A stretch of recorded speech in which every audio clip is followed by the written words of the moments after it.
Hello and welcome to the first Storytime on the C Show. I'm Charlie. I'm Connor. In this series, we're going to explore stories from the world of wrestling, sports entertainment, their intersections with pop culture, politics, and history at large. We'll be doing these occasionally to supplement some of our weekly coverage and then have some other series in the future. This first story fascinated me because it's a story of success, of arrogance, of tragedy that spans decades and is just one of many in the world of sports entertainment. Before we get started, I'd be remiss not to shout out the shows that inspired me to do something like this, especially The Dollop and The Upshot. I highly recommend you check out both of those shows.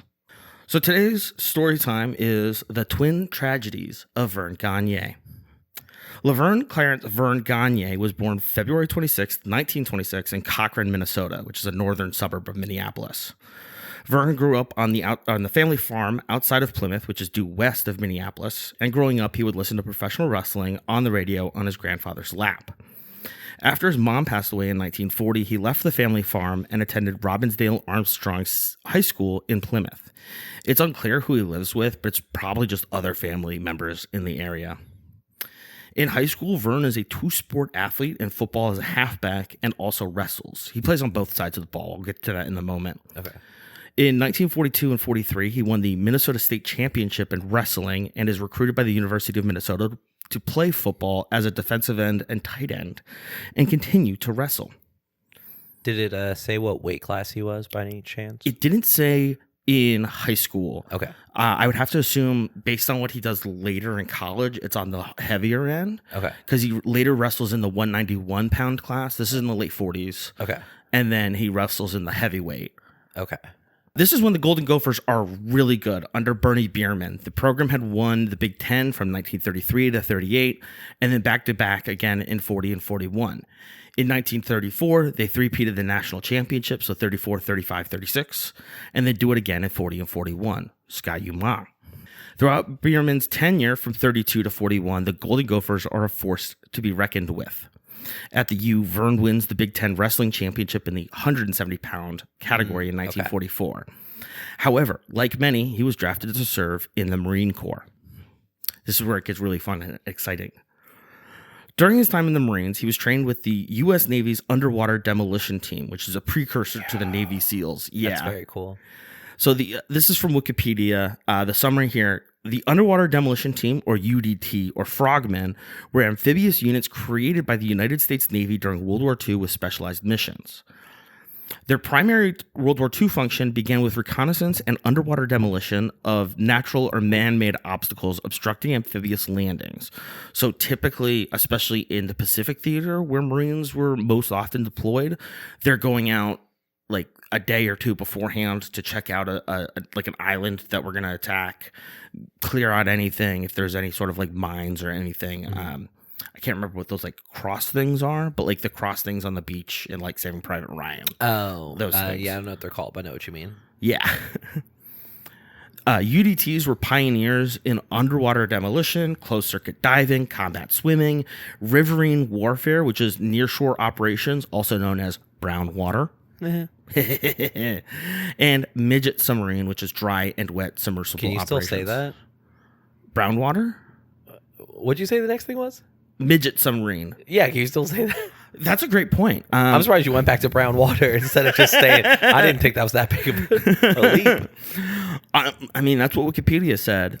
So yeah. Okay. Yeah, so the UDTs eventually evolve into the Navy SEALs. And we'll talk about another UDT eventually in Jesse Ventura. Ooh, okay. Mm-hmm. However, according to my sources and their research, along with what I could cobble along together, it was highly likely that he never saw combat action. Instead, he spent most of his time at Marine Corps Air Station El Toro in Orange County, California, teaching other Marines hand-to-hand combat and playing football for the station football team. According to his obituary in the Minnesota Star Tribune, quote, entering the Marines in 1944, he was based at El Toro, California, and played on the Marine football team, which at the time was ranked number 1 in America. Verne was such an outstanding star that he could have written his own ticket as to which college he would attend following his discharge from the service. Starting in 1942, it was really common to have sports teams that represented military installations compete against other installations, organizations, and college teams. The Associated Press began to incorporate their rankings into the polls that were published weekly. In 1943, the Iowa Pre-Flight Seahawks squad, an independent team composed of students who were at the Navy's prep program for pilots at the University of Iowa, were ranked number 2 in the AP poll the entire year. Yeah. The Seahawks and the Hawkeyes at the University of Iowa shared facilities, but according to the very dense Wikipedia article that lacks proper sourcing, the Seahawks program was more valued as it included men who would be piloting planes for military service, so they got better treatment. A lot of these guys weren't going to play for the normal university team. They were going into a prep program, they were going to the military and then playing for that military team. Mm-hmm. Again, the Seahawks program was more valued as it included men who would be piloting planes for military service and so often got better treatment, hence their performance over the main university team. Getting back to Verne, the 1944 El Toro Flying Marines ranked 16th in the final AP poll with an 8-1 record. Notable wins that season included a 56-0 beating of Fairfield Suisun Army Air Force Base, another 52-point shutout of Beaumont General Hospital the next week, and then 51-7, 42-0, and 60-0 wins against Coronado Amphibious Training Base, which is near San Diego, Fort Bliss, which is in Texas, and against the San Francisco Coast Guard. Like, not to be that, but like, dude, who you playing? Like, what are we talking about? Yeah, I think that's a really interesting point. And again, like, talent is so, like, talent at this point, because it's 44, you've got so many people fighting the war where, like, this takes the back seat, you know. And it seems very unfair to be like, yeah, these guys were, like, you know, athletic enough and all to be drafted, but we've decided to keep them in the U.S. and have them play football instead against each other. You'd be surprised at how many guys served in World War II, served in, like, Korea, Vietnam, never went there, because there are so many positions that need to be done here in the U.S. or, like, in bases around the world that you could spend 2-3 years. And, like, there are plenty of guys who spent 2 or 3 years in the Army, in the military during World War II and never left the country, because you have to have people to train them. You got to have administration, logistics, like all of these, like recruiting, all of these other things. So it's pretty interesting. On the Flying Marines, Verne played with Elroy Hirsch, who was a halfback. And the halfback, as I understand it, is like the modern day running back. Exactly. Okay. So Elroy Hirsch was the halfback. He was in the Pro Football Hall of Fame. He's in the College Football Hall of Fame. He's an NFL champion with the 51 LA Rams. In 1951, after the war, he leads the league in receptions, receiving yards, receiving touchdowns, and scoring.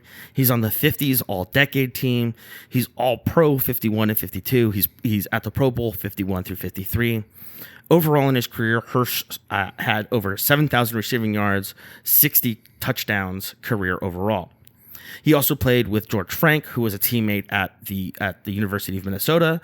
He won the national championship with the Gophers in 1940, and also Cliff Battles, who was an assistant coach with the Flying Marines. He was an NFL champ in 1937 with Washington. 3-time first team All-Pro in 33, 36, 37. He's the rushing leader in 1932 and 37 again, and then he's on the NFL 30s All-Decade team. One story I could find about Verne during this time included him catching a 20-yard reception and returning it for a touchdown in the Flying Marines' only loss of the 1944 season against March Field. In the fourth quarter of the same game, Verne blocked an opposing punt and dived on the ball at the opponent's 14-yard line, which led to a touchdown for the Flying Marines. In 1945, the Flying Marines went 8-2, including a 27-19 scrimmage win over UCLA. Ooh, I know, okay. Right? All right, we're playing somebody now. In the 1945 Bond Bowl in Denver, the Flying Devil Dogs beat Fort Warren 40-7 in front of 23,000 spectators. In 1946, Verne was honorably discharged and returned to the University of Minnesota's campus on the Mississippi River. At the 47 NCAA Wrestling Championships, Verne took home the bronze in the heavyweight category. The next year, the tournament was hosted at Lehigh University up in Bethlehem. Minnesota ranked 7th, but Verne took home the 191-pound title. The following year, Verne entered the heavyweight division and made it to the finals of his class at the NCAA championship. Minnesota ranks 5th at the meet, and Verne defeats Dick Hutton of Oklahoma State in a tight 1-1 match. Funnily enough, Dick would become a wrestler in his own right, but health issues would keep him out of the ring long term. Verne also earned a chance to represent the U.S. at the 1948 Summer Olympics in London. He was the first Minnesotan to be selected to compete in the wrestling tournament, one of the original events carried over from the ancient Greeks. However, according to mtcstorm.com, after traveling via ocean liner, because plane travel at that time wasn't feasible across the Atlantic, it was just way easier to do it via ocean liner. Do you know how long that took? 2 weeks, easy. Like it takes a week now, I think. There's a ship that does it now, and it's like a week, 8 days or something. But yeah, it's easily 2 weeks in 1948. So they're traveling via ocean liner to London with the rest of the Olympic team. At some point, the coaching staff decided that the Greco-Roman team just would not compete and in the tournament at all. Rather, the freestyle team would compete under the U.S. banner instead. This was a grudge Verne carried throughout his entire life. In the WWE documentary, The Spectacular Legacy of the AWA, which you can now watch after we're done here, Verne is very clear about it. He alleges that the coaches said him and the rest of the Greco-Roman team were not ready to compete at the Olympic level, which is crazy to think because Verne had won national championships 2 years in a row. He's at at a top 10 program in the country. Arguably, he can compete, right? Mm-hmm. Even if he gets washed out, like he has a shot. Yeah. Throughout the rest of his life, Verne was a big supporter of Greco-Roman wrestling. He continued to support other Minnesotans chasing Olympic wrestling dreams, including Alan Rice, who Verne also backed to create the Minnesota Amateur Wrestling Club. Rice would go on to coach the 1972 and 2000 U.S. Olympic teams, where they claimed gold, silver, and bronze medals. Nice.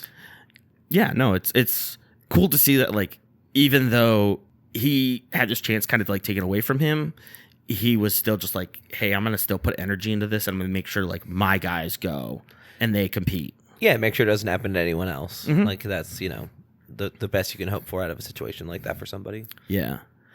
After the debacle at the Olympics, Verne looked to join the NFL.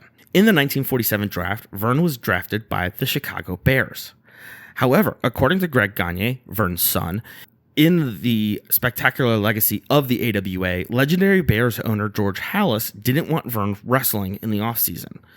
At this time, it's wild to think, but NFL players had offseason jobs. Like, my dad grew up in a solidly upper middle class neighborhood in the Twin City suburbs, and there was at least 1 or 2 Vikings that lived in the neighborhood. There were multiple Twins players that lived in the neighborhood, just like very normal, like middle class neighborhood. So pretty interesting to think about that. And at this you have to assume at this time, Halas didn't want the extra liability of having a player like Verne who could play on both sides of the ball be at risk for injuries that could potentially sideline him for life. Verne's rights were then traded to the Green Bay Packers. Yeah. Ugh. And Verne signed a contract in 1949, where he played 3 games with the Pack. Unfortunately, at this time, there wasn't an NFL team in Minnesota. The Duluth Eskimos had folded in 1927, and the Minneapolis Marines/Red Jackets merged with this team from Frankfurt called the Yellow Jackets in 1929. Who would the Yellow Jackets eventually become? Go Birds? Go Birds. Yes, that's right, the Philadelphia Eagles. The Vikings bid process didn't even start until 1959. So before we get into the next section, this really isn't for you, Connor. It's for you, the listener, at home, in your car, at the gym, wherever you are. We should talk a little bit about wrestling history for the uninitiated. So before the WWE and like one national promotion, there were regional promotions that operated independently. There wasn't a lot of organization or coordination between these promotions until 1948, when Paul Pinky George and 6 other promoters joined together to create the National Wrestling Alliance, or the NWA. The NWA allowed for a consolidated title, which could be recognized worldwide for its member territories across the country. This was also the early stages of wrestling on TV. The NWA title allowed for brand recognition, and it made it easier for talent to travel around the country. This is where the story really begins. After some success as a professional wrestler in the off-season, Verne started full-time. In 1949, he became the junior heavyweight champion of the NWA, which he held until 1952. During this time, he's bouncing between Minneapolis, Chicago, Tulsa, Dallas, and back to Minneapolis, all doing shows for the NWA. And as wrestling is on TV more often, Verne starts to demand a larger draw. In the late 50s, Verne was touring around NWA territories and was making $100,000 a year, which is around $1 million in today's money. It's pretty crazy to think about that. Good for him, man. Yeah, no, it's for real. In the documentary, it said that wrestlers could be compared to boxers like Rocky Marciano and even stars like John Wayne, especially with the ability to be broadcast directly into people's living rooms via television. In the summer of 1957, and I don't know exactly how to pronounce this, so please forgive me, Edouard Carpentier, who had spent the early part of World War II escaping from a concentration camp and then fighting Nazis as a member of the French resistance, defeated NWA champion Lou Thesz in Chicago. Various disputes in the NWA leadership led to certain territories of the NWA not recognizing Carpentier. The next year in 1958, Carpentier lost the belt to Verne, who only lost it 3 months later to Wilbur Snyder, inventor of the abdominal stretch. Ooh, the abominable stretch. The abdominal stretch, yes. At this point in the story enters one Wally Carbo. Another lifelong Minnesotan, Wally Carbo was born to Polish immigrants in Minneapolis. In his early days, Wally had boxed for promoters Pinky George, one of the founders of the NWA, and Tony Stetcher. Carbo was at the first NWA meeting in 1948 and would eventually purchase 1/3 of the Minneapolis Boxing and Wrestling Club from Tony Stetcher alongside his son, Dennis. In 1959, Dennis sold his shares outright to Carbo and our friend, Verne Gagne. Verne's main goal was to be a heavyweight champion. He had chances at being an Olympic champion, he nearly had a shot at the NFL, but he wanted to have success somewhere. In 1960, the NWA champion was Pat O'Connor, and Verne wanted to take him on. However, he was denied. At this point, the Minneapolis Boxing and Wrestling Club became the American Wrestling Association. Several NWA territories end up defecting to the AWA, which leads to Vince McMahon Sr. separating out the WWWF. I have to make sure to include all 3 W's there. Mm-hmm. At this point, it's basically Vince Sr. and the WWWF in the Northeast, the AWA in the Midwest, and the NWA on the West Coast and some parts of the South.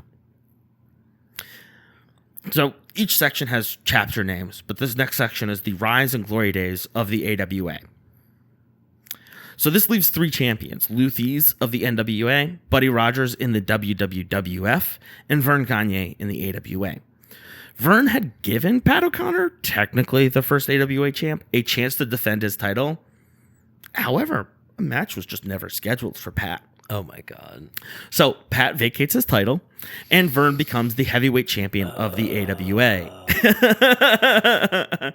Okay, so this is where I really think it gets interesting. I'm going to start quoting people that you recognize. All right. So in the documentary, there is some straight up just like direct criticism of Verne naming himself the champion of the AWA. There are references to Fritz von Erich doing this, and we know how that went. Jim Ross says, quote, some promoter wrestlers made themselves top stars because they were the only ones to be trusted. Okay. Dusty Rhodes, God bless him, says, quote, at the time, business was run similar to the mafia. It was important to keep it in the family. Mm-hmm. Okay. Dusty's fabulous in it, by the way. Oh, I bet. In the documentary. During Verne's title reigns in the 60s and 70s, he had feuds with Fritz von Erich, Dr. X, Mad Dog Vachon, Larry Hennig, and Nick Bockwinkel. Verne was the face of the promotion, literally and figuratively. And while he would often hold the heavyweight championship, he would occasionally lose it to Bockwinkel, but he would always win it back. The way how the AWA worked was simple. It was all TV driven. Verne had seen the impact of the early days of television and had made local connections in TV production and broadcasting in the Twin Cities. The production of the main program, AWA All-Star Wrestling, was pretty simple. Wrestlers would convene in Minneapolis, where matches would be filmed between the faces, again, the heroes, protagonists of the AWA and various jobbers, wrestlers designed to lose like the Washington Generals. And they would also film interviews to help hype up house shows that the AWA held in its territories. And again, they would be doing this all on Monday morning. They would be putting it together. So I believe it was Sunday mornings most of the time that this was being shown. Okay. So that Sunday morning program being shown, it's also helping up the house show for next week that the AWA is having, et cetera, et cetera. Okay. So they're really like, Verne is the pioneer of wrestling on television here, and everybody kind of catches up to him. And again, it's a really clever model because like the WWE, they travel city to city with a bunch of equipment, several trucks.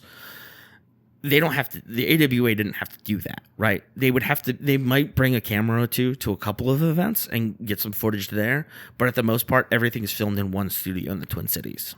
Here's a list of wrestlers and other talent who worked for the AWA.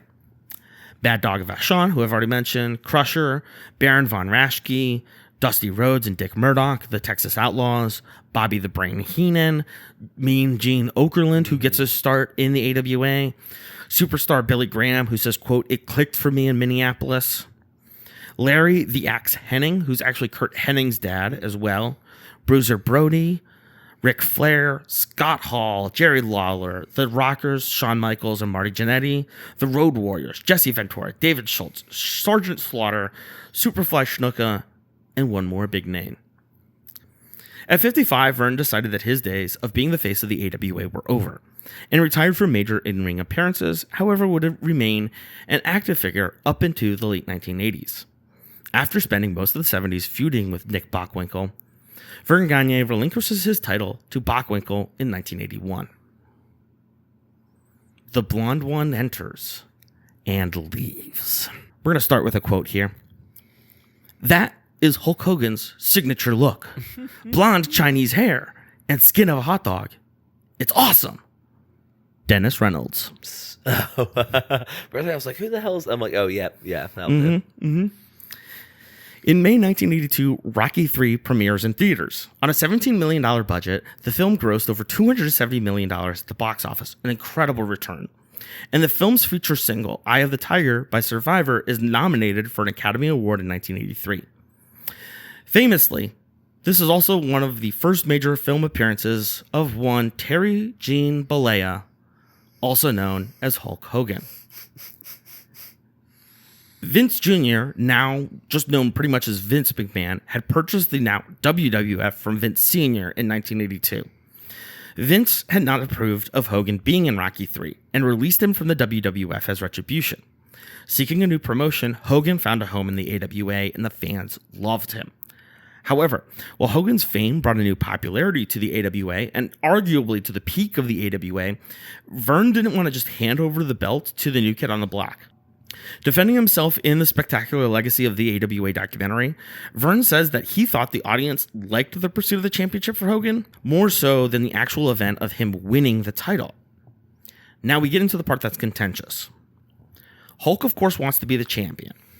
But Verne doesn't just want to hand it to the face of the business, a guy who just came in because he got fired from the other promotion. Not wrong. I think that's something to be seriously said here, and I want to plant a seed in the audience's mind about that. Going back to the Talking Heads portion earlier in the Spectacular Legacy of the AWA doc, where Dusty Rhodes talks us about the business being like the mafia, and you need to be able to trust your champions. See, Verne had done things differently than other promoters in the past, even outside of the TV stuff. For instance, Verne had the faces, again, the good guys, and the heels, the bad guys, stay at different hotels. This helped create a sense of distance and us versus them mentality between the two groups. The AWA was the first to do major outdoor events, and Verne had even co-produced and co-starred in the 1974 film The Wrestler, starring one Ed Asner, which helped portray wrestling as an actual athletic event. So they gloss over it in the documentary, and I've read up on it. It's very difficult to find this movie without paying money, watch it. It's not streaming anywhere. I think it's on Amazon or whatever. The promotion is portrayed in the movie. It's like an actual athletic event instead of professional wrestling. Just really interesting the way that Verne's trying to portray it. So, and again, Verne was old school. His training camp in Chanhassen, which is southwest of Minneapolis, was a legendary ground for wrestlers, both professional and amateur. So he would have guys from like the Olympic team come out there and train with his professional wrestlers. All of the AWA trained there.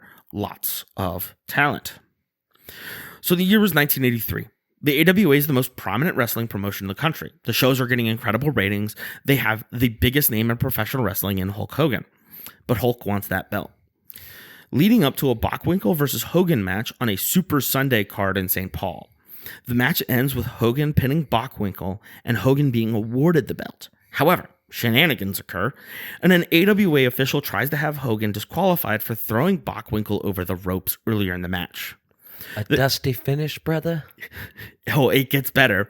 The crowd, who had been cheering for Hogan's victory, quickly turned sour when it revealed that Bockwinkel retained his title after it simply being stripped from Hogan, because it turns out the match was booked to be a no disqualification match. Oh my God. Bockwinkel retains the title, and Hogan walks away angry. In some news reports, there's even talks of like a small riot happening.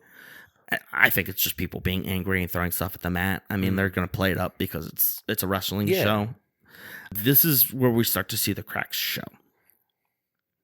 In the AWA documentary, Hogan and Gagne go back and forth over who did what to who.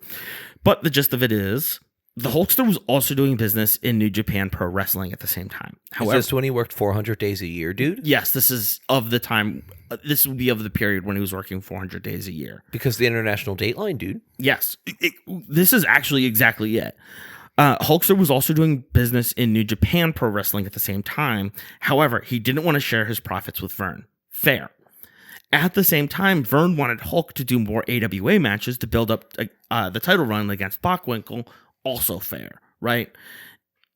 Verne's saying like, hey, if you want this title, you've got to put in the time for it here in the AWA. Like, this is my show. And Hulk is also saying like, I've got these other opportunities that I can go take to get money in Japan or elsewhere. I was watching like the Dark Side of the Ring episode about Bruiser Brody and like how the Japanese treated Bruiser Brody compared to here in the States, where Bruiser Brody was this huge figure. When Brody passed away, they had this huge memorial show. Like, they brought his widow and his son out, and like a 4-hour show, an amazing memorial, everything. But like, it's really interesting to see them.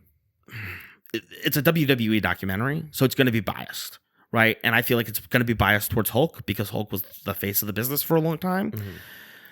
But you also have to take a grain of salt in that, like, Verne wanted to do it his own way.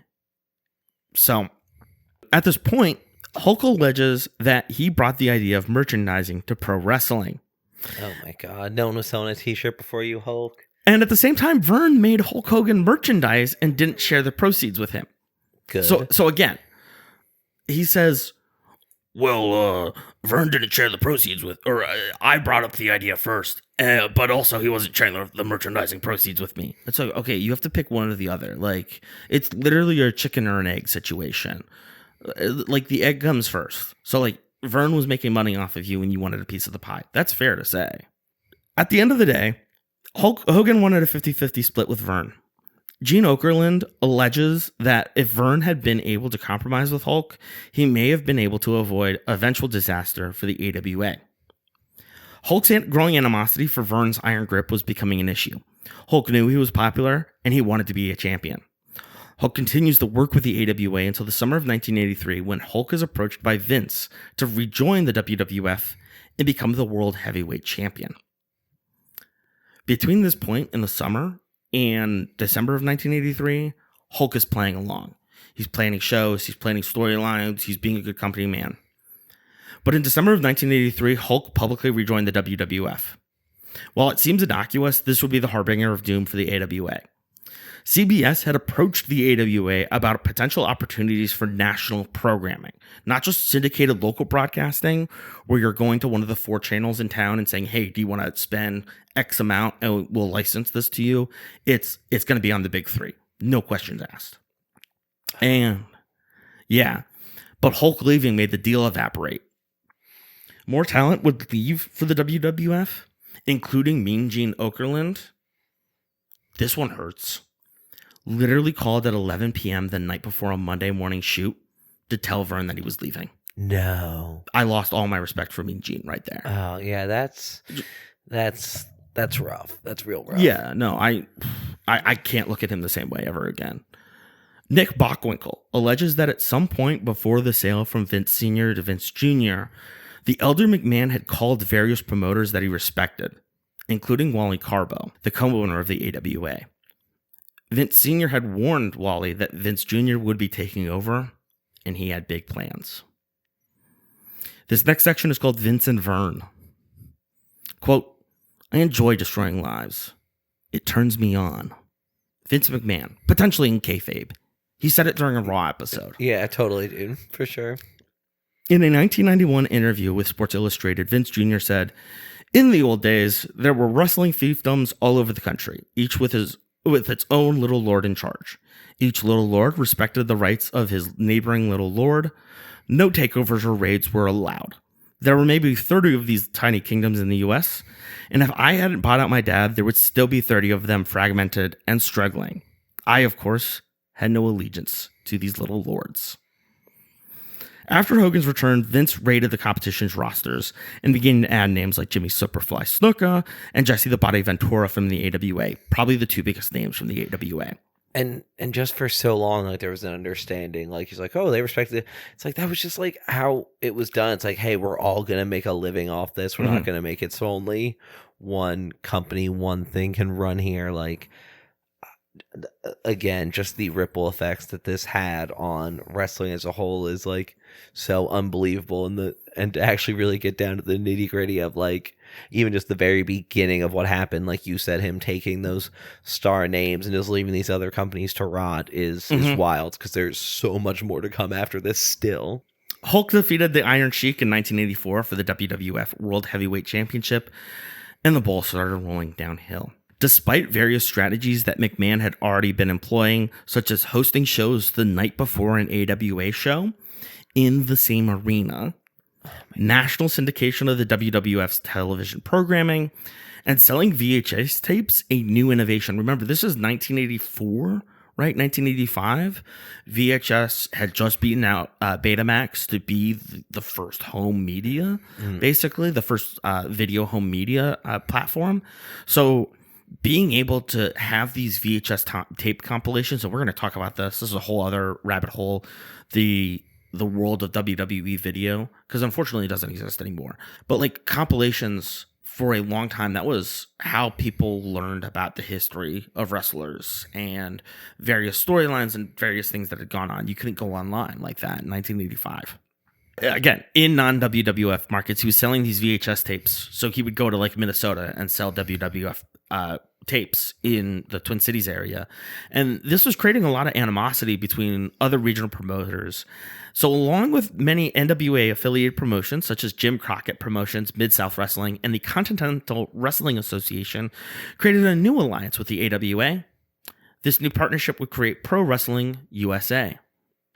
1985 is a watermark year for professional wrestling. The AWA and WWF both host live pay-per-view events. One is a huge success, and the other fizzles out. The stars that appeared at WrestleMania 1 may have outshined the wrestling, but to Vince's credit, it was the boost he needed to make the WWF a national company. And again, just as that's WrestleMania 1, and, you know, we just passed WrestleMania 41. We just passed WrestleMania 41 this past year. To think of, you know, oh man, just the fact that that was the first, and people were like, yeah, like that's what pushed them over the top. And 40 years later, like that is still like what a lot of people consider the thing to do in professional wrestling every year, especially now that it's a 2-night event. I mean, you see AEW trying to do it, you see TNA doing it. I mean, this is Vince put a lot of eggs in one basket for WrestleMania 1. He put a lot on the line for it, and it worked. And I mean, I watched it in the background, but like the documentary they did for WrestleMania 9, they put a lot on the line there. And again, like it pays off. It's just like kind of crazy how that works out for Vince. While an action figure line with accompanying VHS tapes was released in the late 80s, it's not enough to help keep the AWA alive against the WWF, who grows in popularity every year. Greg, Verne's son, had stepped into the old man's role as the face of the business. Some say, however, he didn't have the same charisma as a single as when he competed in tag teams. In the documentary, it's also alleged that Verne still had a tight grip on a lot of the business, preventing Greg from moving forward with some things that could have helped the AWA. Mm-hmm. The success of the WWF puts a lot of stress on Verne and other promoters. Some felt with Vince setting the precedent of coming in and signing away talent that it was the new normal. Verne, an old school guy, certainly got into some heated arguments with other promoters about recruiting talent backstage. The more traditional AWA was being blown out of the water by the WWF, where wrestling sometimes took a backseat to the storyline shenanigans. Despite these external pressures, Verne is still able to recruit and develop talent. In the late 1980s, Verne starts to bring in names like the Road Warrior, Shawn Michaels, Marty Jannetty, Sherry, Scott Hall, Leon White, who would eventually become Big Van Vader, the Nasty Boys, the Destruction Crew. It's also where people like Eric Bischoff and Paul Heyman start their careers. Oh, man. Bischoff shows up later. This new talent brought the rock and roll attitude that the AWA was missing, although some might consider it too little too late. A new cable network, ESPN, brought a new opportunity for the AWA to display its talent on a weekly basis. But in the late 1980s, a series of title changes and various partnerships with other promotions caused friction between Verne, the talent, and fans. The yearly Super Clashes brought in talent from other promotions, but again, it was just getting outshined by WrestleMania each year. The last taping for the American Wrestling Association was on August 11th, 1991. The title holder, Larry Zbyszko, signed with WCW, and a majority of talent had left for the WWF. The real death knell for the AWA was a property dispute that Verne had with the state of Minnesota. No. All this taken down by a property dispute? Bischoff, in the documentary, claims that Verne had been using a piece of land on Lake Minnetonka to leverage financial backing for the AWA. When local authorities came knocking and wanted to turn the land into a park, Verne attempted a legal challenge. He would end up losing the eminent domain case, losing the asset used to back the failing AWA. Yeah, so he was essentially going to banks and using the property as leverage to get loans. The idea of this property. Yeah. And it's a cabin on a lake, essentially. It was 20 acres or something. It was family land or something. But when the state comes in and is like, hey, we want to build a state park here on Lake Minnetonka, a pretty big lake in the Twin Cities, it's going to happen. So, yes, while Verne attempted to revive the promotion in 94 and 1995, it just wasn't enough. In 2002, after losing a court case against the World Wildlife Federation, Vince renamed the company World Wrestling Entertainment, or WWE for short. Their whole campaign when they were changing was get the F out. And there's some really wild commercials, like you should when this is done. Mm-hmm. After you watch the documentary that Charlie mentioned earlier, you should look up just all of the WWE get the F out commercials when the change was coming after this court case. And that's just like a lemons into lemonade situation of just the courts are like, hey, you kind of have to change your name. And they're like, well, we can really lean into it. Yeah, absolutely. And by God, they did. In 2003, the Gagne family sold the American Wrestling Association to the WWE, who now owns the footage, licensing, and various intellectual properties of the AWA. The WWE put out the fabulous, spectacular legacy of the AWA documentary in 2006, which is well worth the watch. It was a big primary source for this episode. Surprisingly, in 2006, Verne was nominated and inducted into the WWE Hall of Fame.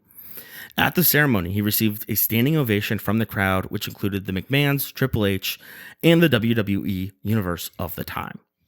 So we're getting to our final chapter here of the final tragedy of Verne Gagne. So we're going to take a second here to introduce one final character to the story, Helmut R. Gutmann. Helmut was born on July 31st, 1911 in Strasbourg, Germany.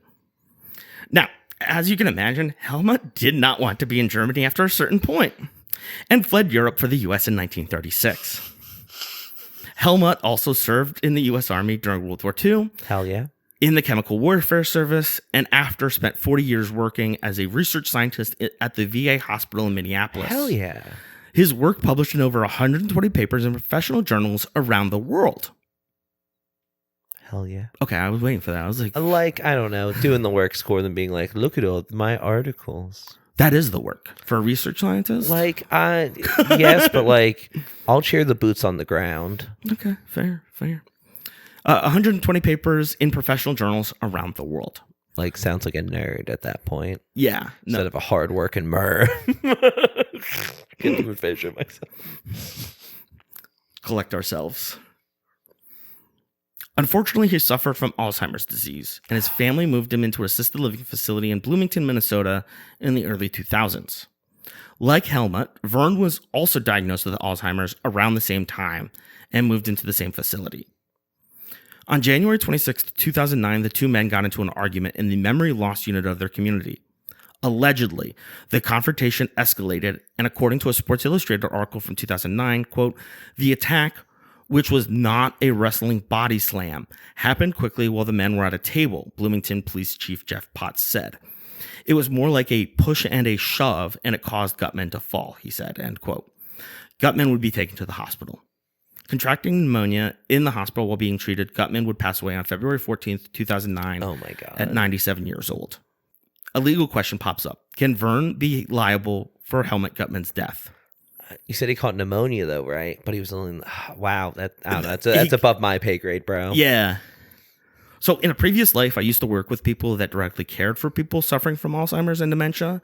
It's an incredibly debilitating disease that steals your memory, decimates your social abilities, and eventually robs you of your bodily functions. It's cruel beyond belief. According to the Mayo Clinic, the exact causes of Alzheimer's disease aren't fully understood, but at a basic level, brain proteins don't function as usual. This disrupts the work of brain cells, also known as neurons, and triggers a series of events. The neurons eventually become damaged and lose connections to each other. They eventually die. Scientists believe that for most people, Alzheimer's disease is caused by a combination of genetic, lifestyle, and environmental factors that affect the brain over time. Recently, thankfully, there have been a lot of research around the links to head injuries, concussion, CTE, and dementia. The wrestling world had been shocked when 2 years earlier in 2007, Chris Benoit committed his heinous acts. And after research found his brain, quote, so severely damaged, it resembled the brain of an 85-year-old Alzheimer's patient, according to ABC News. Benoit was only 40 years old at the time of his family's death. In a Minnesota Post article from February 2009, a woman who was identified as Gagne's daughter, quote, declined to discuss the incident in detail. She expressed shock and anger that a reporter was pursuing what she considers a personal family matter. She did, however, confirm that Gagne has Alzheimer's. Quote, he only has 1 minute of memory retention, the woman said, end quote. According to Billy Bye, a former Golden Gopher from 1946 to 49, a member of the teams that Verne was on, said this in a 2009 Minnesota Star Tribune article, quote, it has been very tough to see him go through dementia because this is not the Verne I've known for most of my life, Bye said. He's one of the nicest people in the world. He did so many things for people, whether it was a charity event or a small kindness for an individual having a problem, that whatever happened, this was not the real Verne. On March 13th, 2009, Hennepin County Attorney Mike Freeman announced that no charges would be filed against Gagne and Gutman's death, saying, quote, very clear from the medical personnel at Friendship Village and all of the people who observed the incident that Mr. Gagne, because of his dementia, simply lacks the capacity to intend the consequences of his actions, end quote. Helmut's daughter, Ruth Henning, would go on to say, quote, Verne Gagne shouldn't be held responsible for his role in my dad's death because he has Alzheimer's disease. My mother has no wish to pursue this, so I would doubt, at least from our family, there's going to be any response to this finding, end quote, in a 2009 article from the Pioneer Press. Up until his death, Verne continued to make public appearances, often aided by Greg. In 2015, Verne Gagne passed away at 89 years old. In his Star Tribune obituary, Mean Gene Okerlund said, quote, he was a pioneer in modern-day wrestling. He was one of the first guys who became a television star. He was one of the first good-looking young guys, and I mean, he was a real baby face. The gals loved him, the guys respected him because he was also one of the tough-nosed guys, end quote. Greg Gagne would go on to work with WCW as a road agent in the 1990s after the AWA folded. He would go on to open a wrestling school in Mound, Minnesota. In the mid-2010s, the mother of a young woman contacted Greg about training her daughter, an accomplished gymnast by the name of Jessica Wojnilko. After being trained by Greg, and Greg making the right calls, Jessica would make her debut in WWE in 2021 under the name Tiffany Stratton. Yep, there it is. Current WWE women's champion. Prior Lake's finest. Prior Lake's finest. So there we are, the twin tragedies of Verne Gagne, a man who accomplished so much to be champion, only for it to be eroded by his own arrogance, and his legacy tainted by the disease that stole his memory. Wow.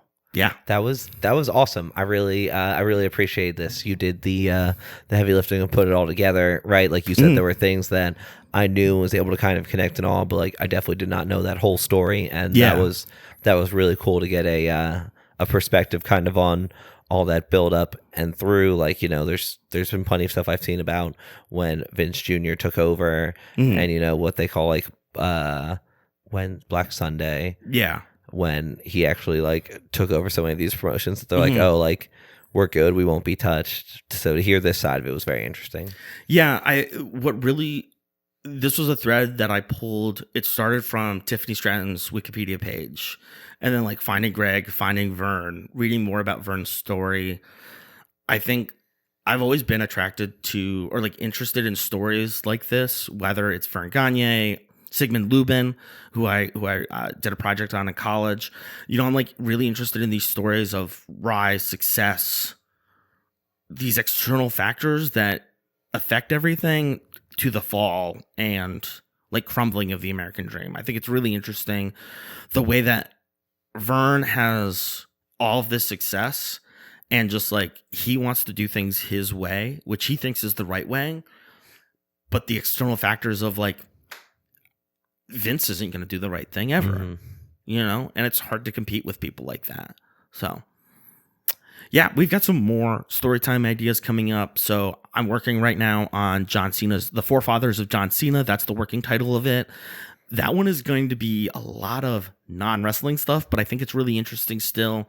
We're going to be talking about Milo of Croton, who is considered to be the first professional wrestler in history. He's mentioned by like Aristotle and Herodotus. Yeah, like Herodotus is going to be one of the primary sources there. Okay. We're going to be talking about Chikara, which is an independent promotion here in Philadelphia. The hits and misses of Jesse Ventura. We got a lot of ideas coming up for Storytime, so stick with us. We'll be here on The C Show. Of course you like The C Show. Make sure to subscribe, rate, review, and share our podcast with your friends. Make sure to follow us on social media. We're on Instagram, Blue Sky, Facebook, and YouTube at CShowPod. You have questions for the boys? Send us an email, cshowpod@gmail.com. For sources, please visit the link in the description of the show. Special thanks to my dad for his research assistance. The C Show is a production of 832 Media.